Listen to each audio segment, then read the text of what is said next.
This is Caffeine Coils, and I'm Deanna. And I'm Jenny.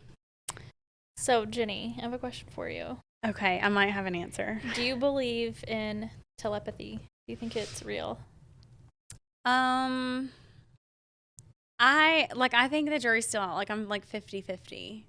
I don't think I've ever had involvement with someone who convinced me that it's real, but I'm also not convinced that it's fake either. Okay. So I'm kind of in the middle. Well, I started this podcast called the Telepathy Tapes. Okay, I've actually heard about this podcast. Yeah, because I sent it to you. No, it's really interesting. So everyone should go listen to it. But basically, it's about how people that are nonverbal autistics, it seems like some have the ability to read their parents' minds, and sometimes even like their teachers and their friends and stuff like that.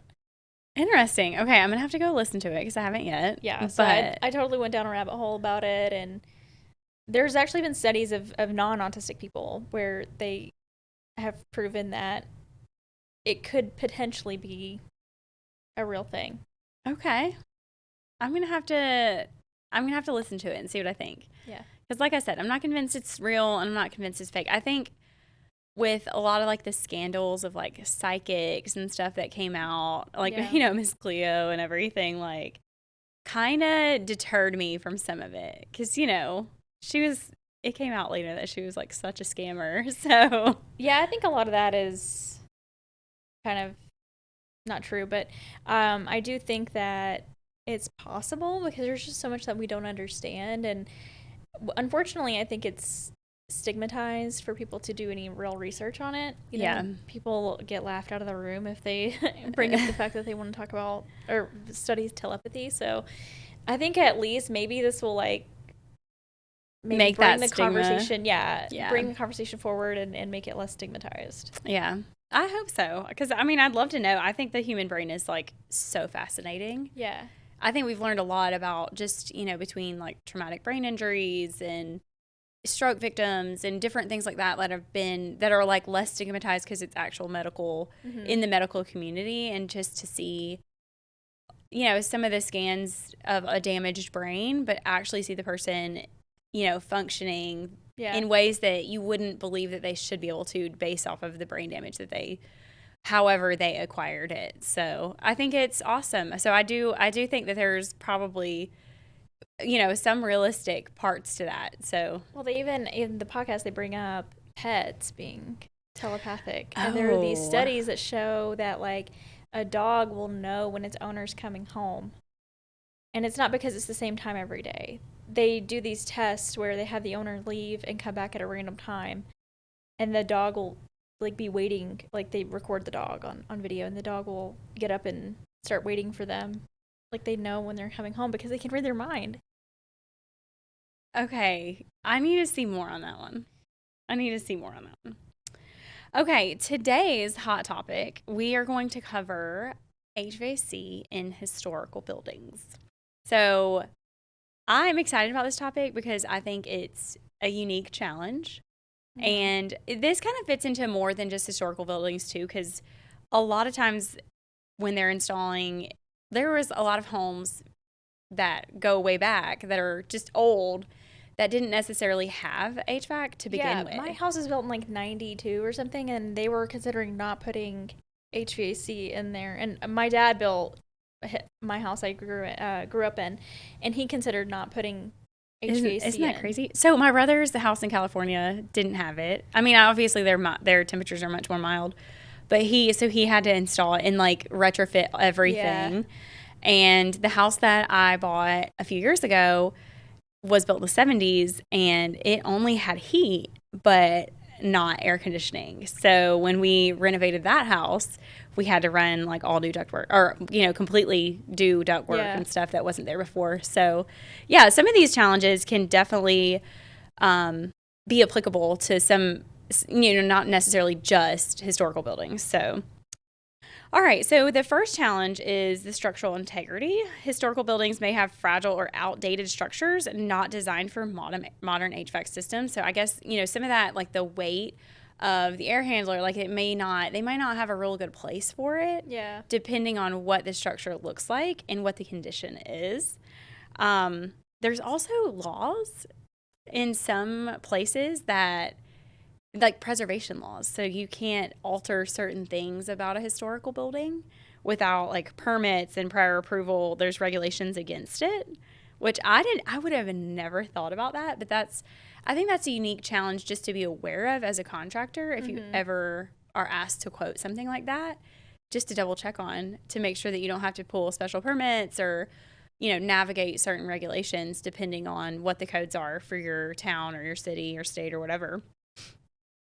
Space constraints. So there's oftentimes, there's not a lot of space for that ductwork. Like, so are you going to do mini splits maybe instead and ductless stuff? Or are you going to have to get kind of creative on where to place the ducts in those buildings, which I thought was another challenge that I just wouldn't have thought about.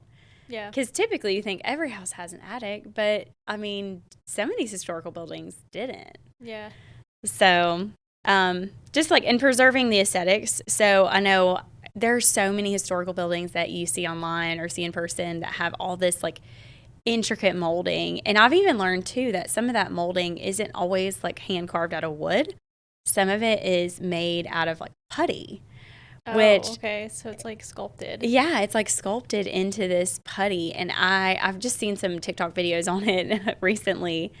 And I would have never known, but I mean, if you get to cutting into some of that stuff to maybe like run vents and stuff and registers there, it may not, like, what if it crumbles? You know what I mean? Like, what a terrible thing. And it's probably made out of pure asbestos. Yeah. That, I don't think I mentioned that in this, but that is seriously like, sometimes you do have to have all that stuff tested, like the insulation stuff tested to see if it's asbestos, because then all of it has to be removed, and the removal process of that, there's definitely a different requirement removing the asbestos stuff. Yeah. I think we've seen some of that in some of the like rehab TV shows and stuff like that, but I forgot about that one. Energy efficiency. So older buildings may not even have any insulation in them, depending on how old they are.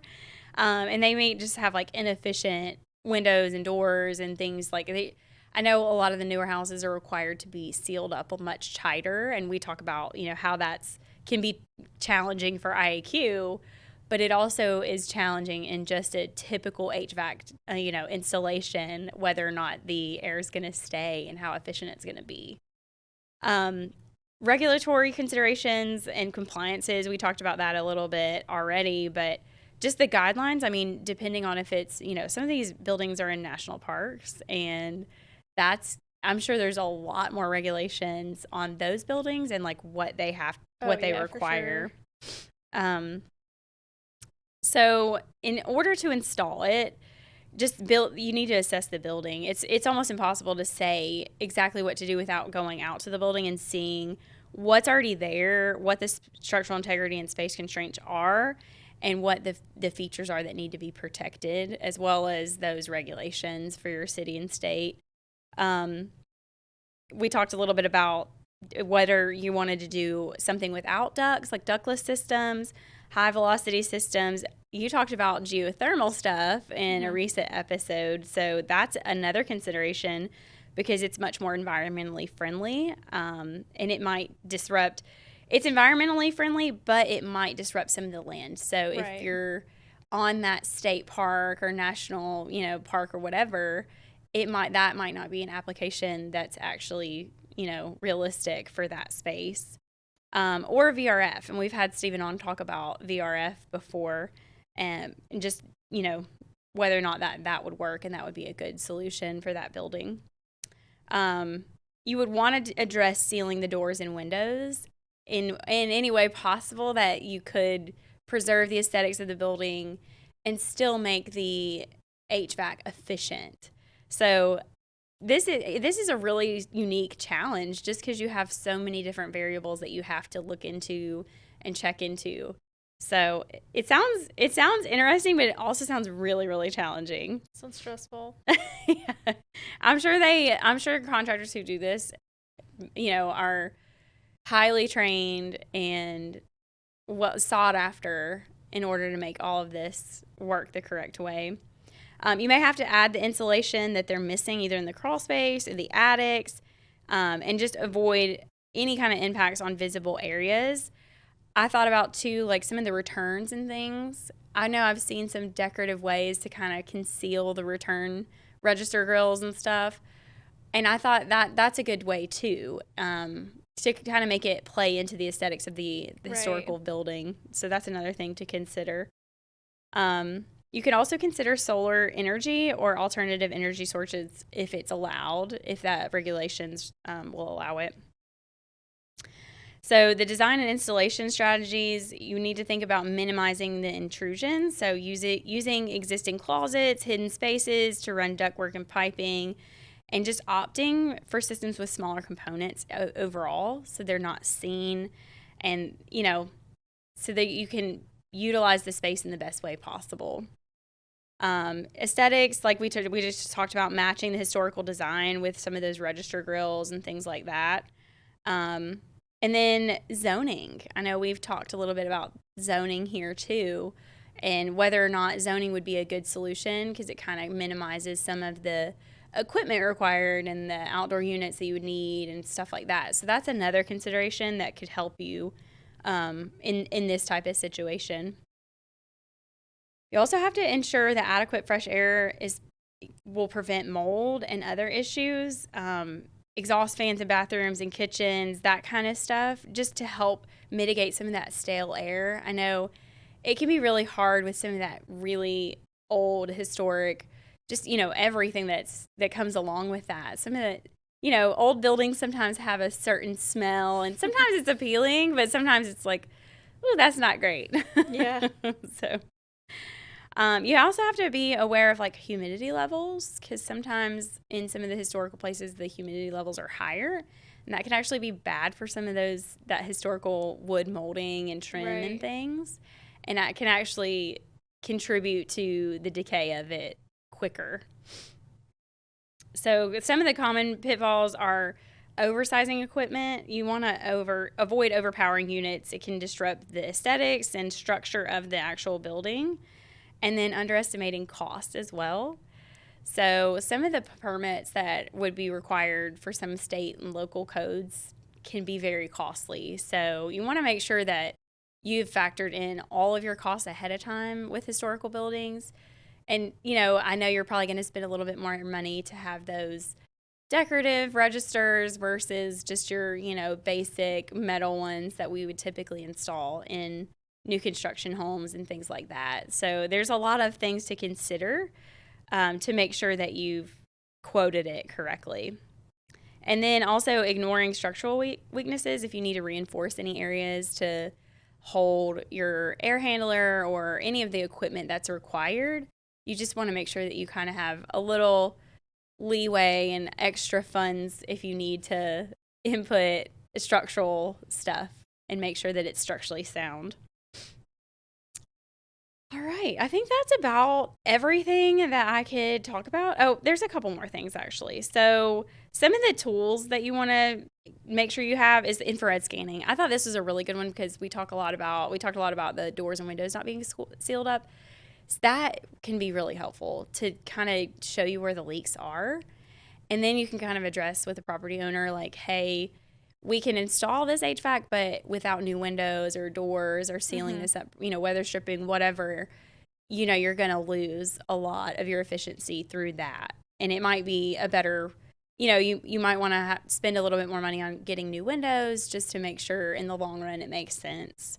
And then 3D modeling, I know this is kind of like a newer thing that I think it's kind of happening in multifamily a little bit more than, I haven't heard a lot about it in residential new construction, but a lot of people are starting to like digitally 3D model things so that they can basically visualize to scale what, where things would be placed and how they would go, how the ductwork would run and all that kind of stuff. So I thought that would be a really good investment, not just for historical, but like residential new construction and commercial buildings. You can input that application into many different installation opportunities. So I thought that was good.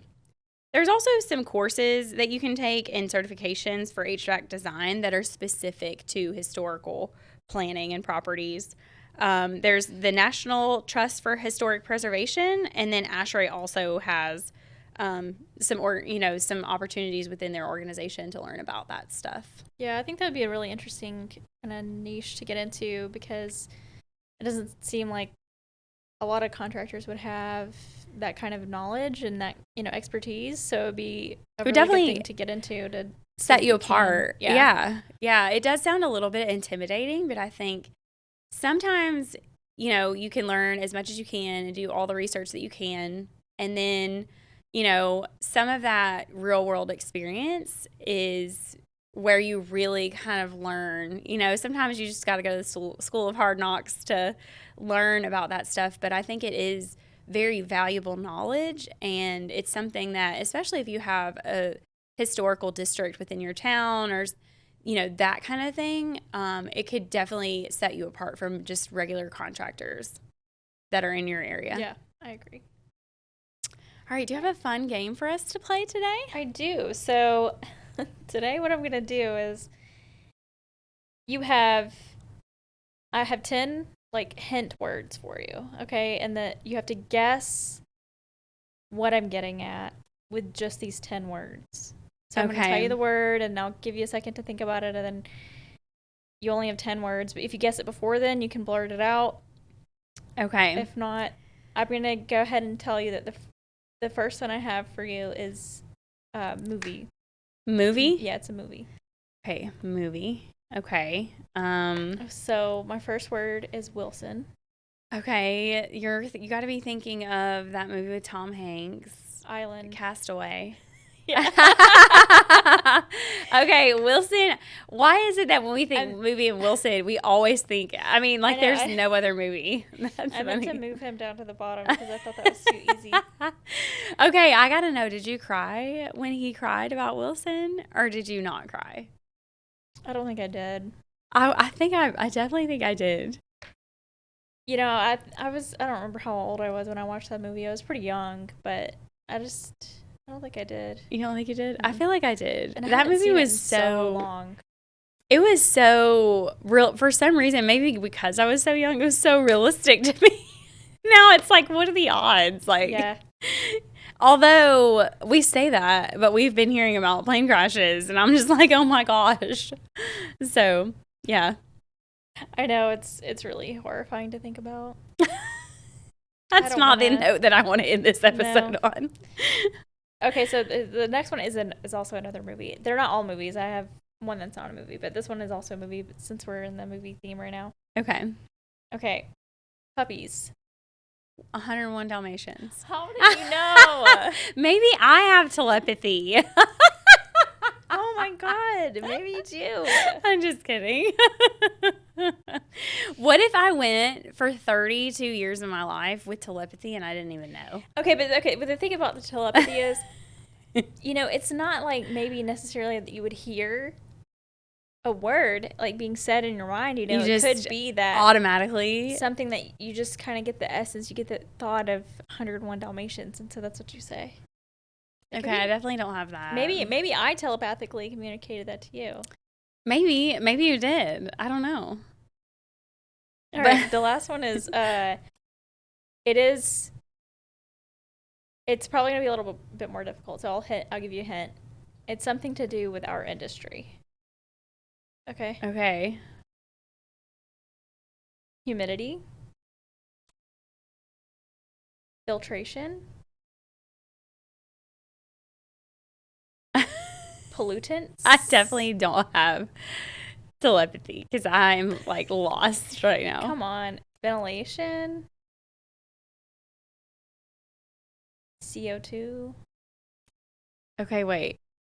Wait. I want to say it's a space movie, but no. No, it's not a movie. It's something to do with our industry. Oh, indoor air quality? Yes. Okay. Why? I was like, what movie? You're still thinking about movies. I'm like, what movie has CO2 problems? Oh my gosh, that is hysterical. That's really funny.